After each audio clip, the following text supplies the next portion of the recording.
Greetings everyone, welcome back to the channel. And today's video is about hovercraft stabilization. When you're using gimbal jets, like not with the hover pads. The hover pads are different. But basically, you see those oscillations. I want to remove those oscillations using the new logic. Woohoo! Now, unexpectedly, this is already like working really well on land with the distance sensor. I thought it would have a bunch of oscillations and I'd have to something to fix in this video, but like it's literally already working fine. This is all just a distance sensor triggering the gimbal jets, and it's fine. So, idea has not been scrapped though, because I've learned that the altitude sensor is not quite as effective. So if I just gently go into the water now, because I can't just jump in the water straight down, because that, well, it doesn't have time to react. If I go gently into the water, now I'm in the water. The altitude sensor seems to be a lot slower to react. You can see the oscillation is getting worse.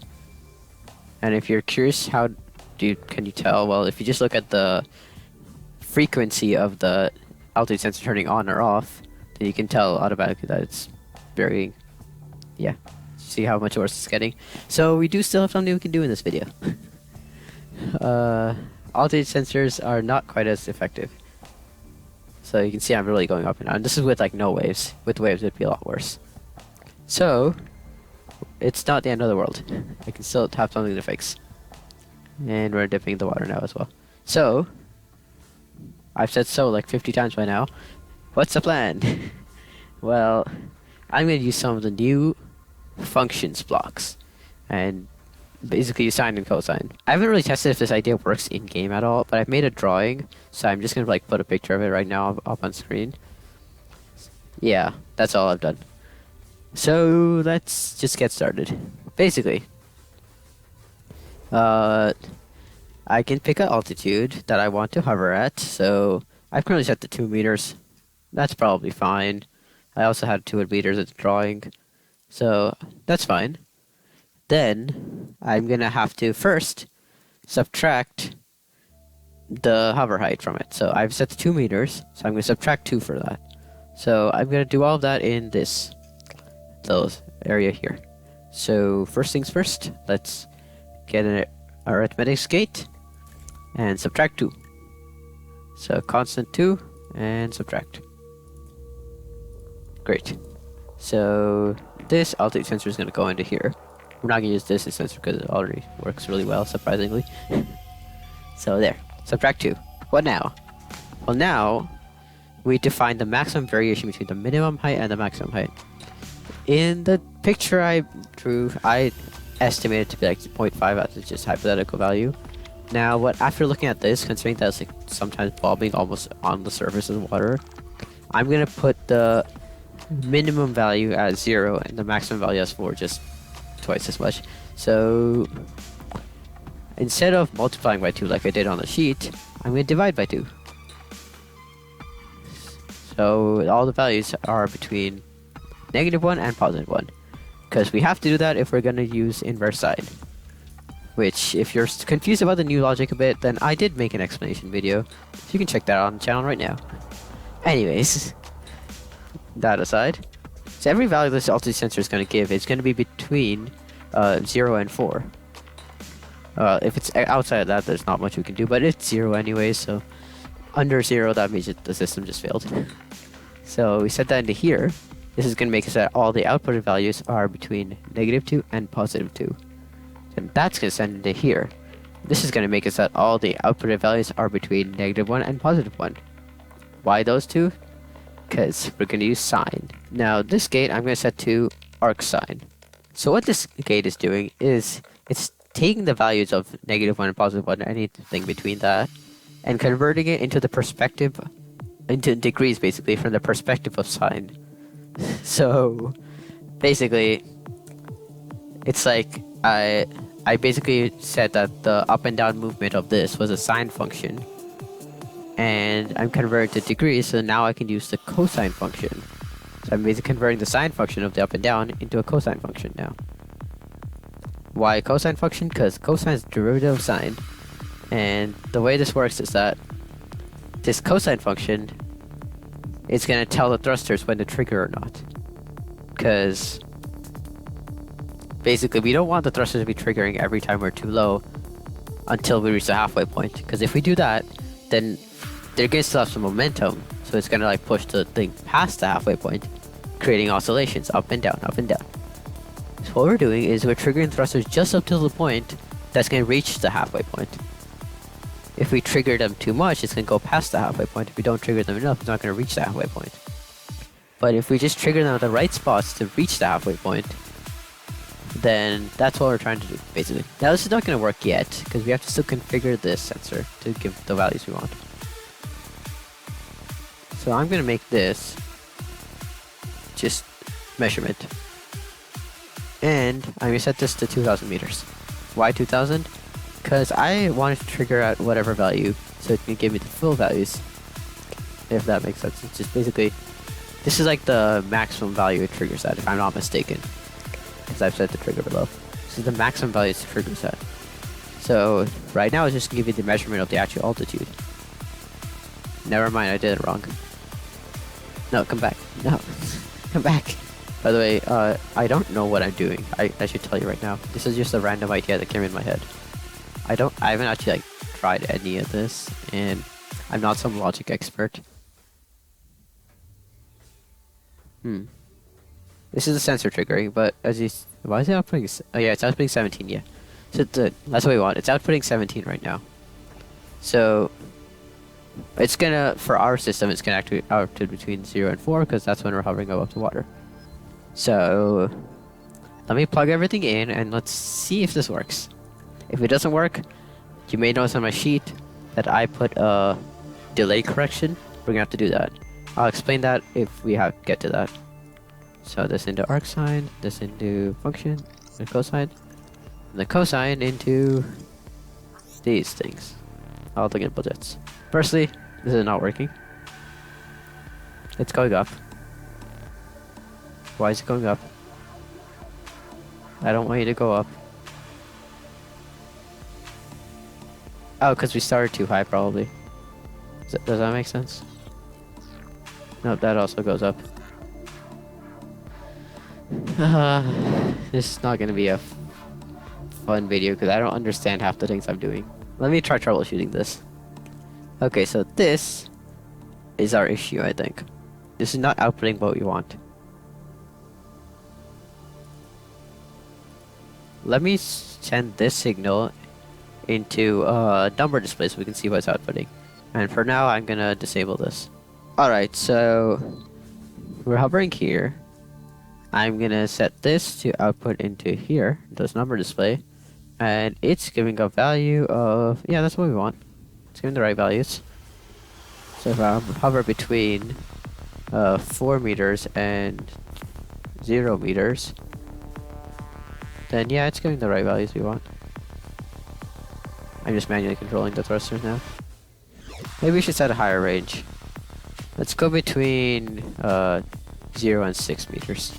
Alright, let's try this. So right now, it's giving the right values. So if I put this to actually work, cosine's always outputting. That's our issue. Why is cosine always outputting? Why is this gate always outputting? You already have some issues here. Okay, let's start off from the start. 18 meters. Let's not maybe go this high. See if we can find a point below our threshold on the island. There we go. Over here, it's like 4 meters. So let's go to this point. And let's see what it's outputting. Oh, that's it. Let's down down. Alright.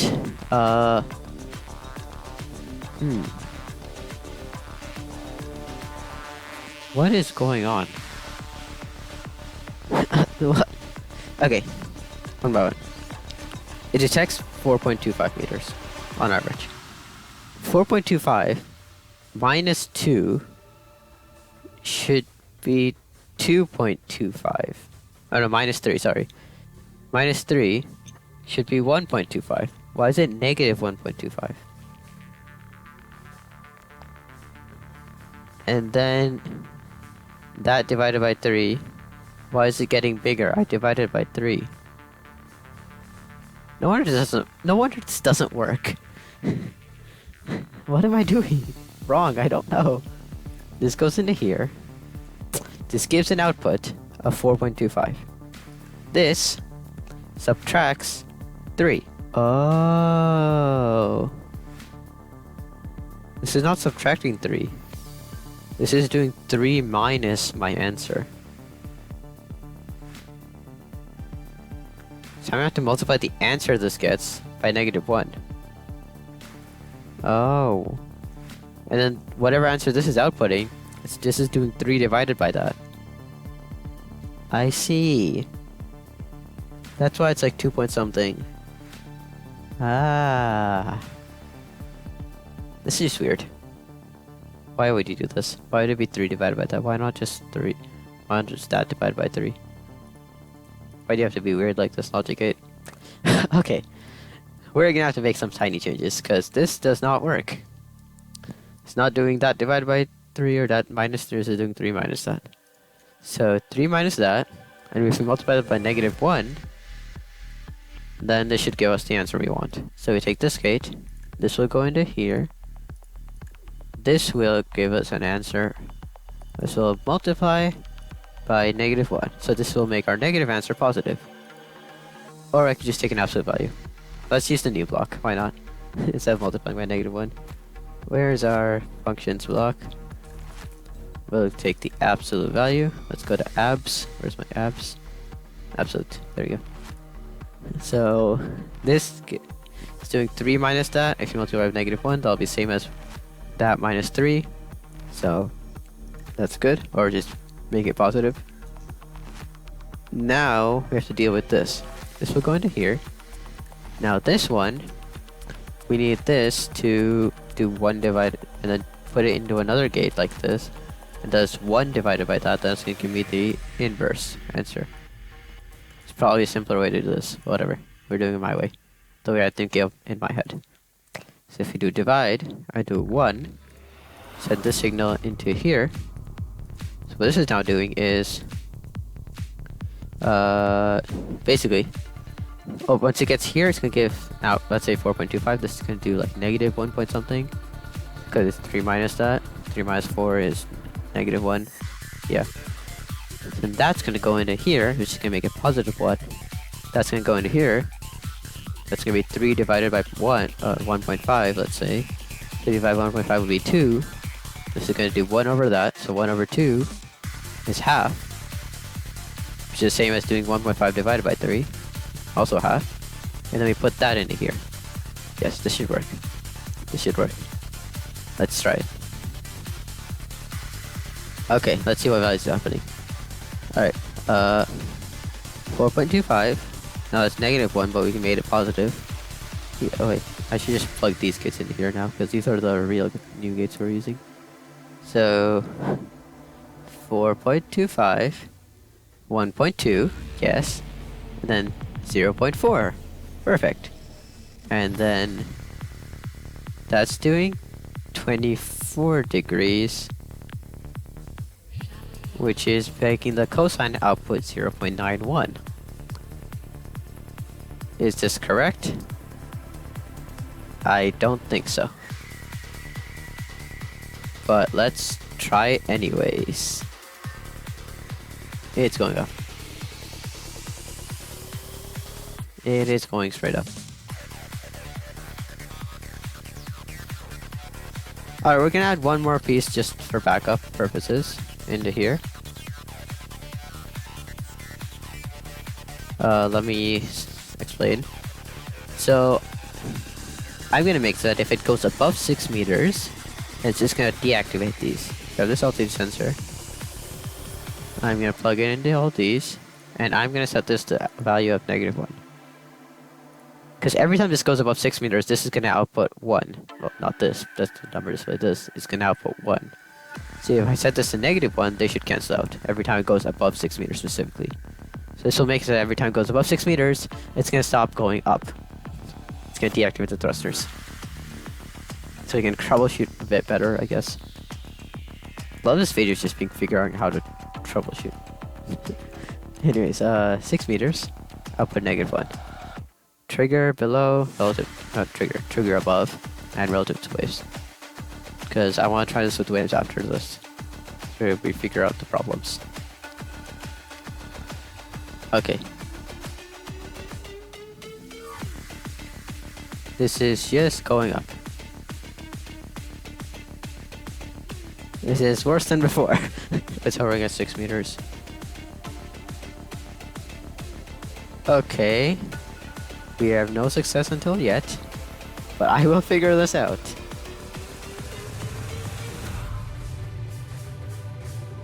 Alright, I have a tiny bit of explaining to do, because I did some off-camera building and finally got to work. So, yeah, it's finally working. Let me turn the waves off, because it doesn't work with waves. And this took absolutely forever. It took like an hour of the off-camera building that I said in the video.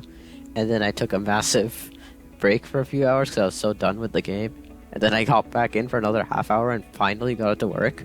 So here we are. Now, let me just explain how this entire system works. It's very similar to how we left off, but there were a few problems with what we left off with, and that's why it wasn't working. And then after fixing those problems and a ton of tuning, I finally got this to work. So let me just show you how it does it. Good mode. So, this altitude sensor, which we before just had it giving a measurement, now we have it specific giving a measurement up to 3 meters. It will not give a measurement if it goes above 3 meters. Before I think we had 6 meters, now it's just 3 meters, halfway there. Why? Because gimbal jets only provide upwards thrust. I mean, you can make them provide downwards thrust by saying power -1, but these ones are set to power 1, so they'll only provide upwards thrust. Okay? So, we only need the bottom part of it. We don't need the thrust stuff when it's up in the air, above the halfway point. Anyways, so we have that. And then this stuff is the same. Constant 3. Did that. We did that. We did that. I set this to 2. It just works. I don't remember exactly why I did that. It was a while ago, and I was so confused the entire time, so I'm just not changing it, but that's at 2 for some reason. So, yeah. And then we put in this arc sign. And then instead of using cosine like we did last time, cosine is basically a 90-degree offset of sine. Instead, we're manually offsetting by 45 degrees and sending down into a sine block. So this into here would just be doing nothing, because arc sine and then is the opposite of sine. Like, it just does the opposite. So this converts from a value of between 0 and 1 to 0 to 90 degrees. This converts from 0 to 90 degrees all back to 0 to 1. But what I have it, so I've set into here, this is doing an offset of 45 degrees. So this is basically predicting the future of where the vehicle is going to be in the future, and adjusting the gimbal just accordingly so it doesn't go up and down and overshoot the center point. And what this also does is, last time we had this logic gate, it was over here, but now it's here, where it does the negative signal when it's above 6 meters.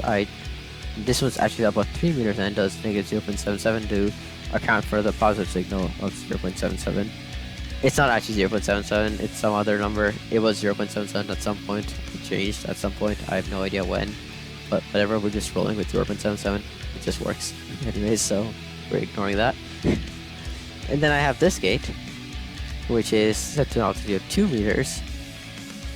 And this is just like a backup gate. So this system, it works, it'll stabilize you, but if you get off of, like, if you deviate enough from the center point, it will not be able to stabilize you. It just gives up, basically. So this is what this is for. If this ever gets below 2 meters, it's just gonna give max thrust to all the gimbal jets. That's gonna be bad for like stabilizing, but they'll stop it from falling in the water. So if this ever ends up going below 2 meters, without this it will just fall in the water. With this, it will go up, and then the stabilizing system can do its magic and stabilize it again. Now, all that talking aside, we have this. It's not perfect, it does wobble up and down a tiny bit, but it's a lot better than it was before with just the altitude sensor. So woohoo! Finally, I can be done with this. Yeah, that's it. I think that's it for today's video. Random thing, this carrier is way higher in the water than the carriers that's on danger zone. Like, on Danger Zone, these little tunnel things are underwater. They're not like tunnels. Over here, it's just like sitting right at the edge of the water. So these tunnels are exposed, which is interesting. And our hovercraft also perfectly fits in here, like just barely not touching the ceiling. But anyways, if you guys enjoyed, well, like, if you want to see more, like and subscribe. And that's it for today's video, I guess. Join my Discord server, and I'll see you in the next video. Goodbye! Spin 360 in a tunnel.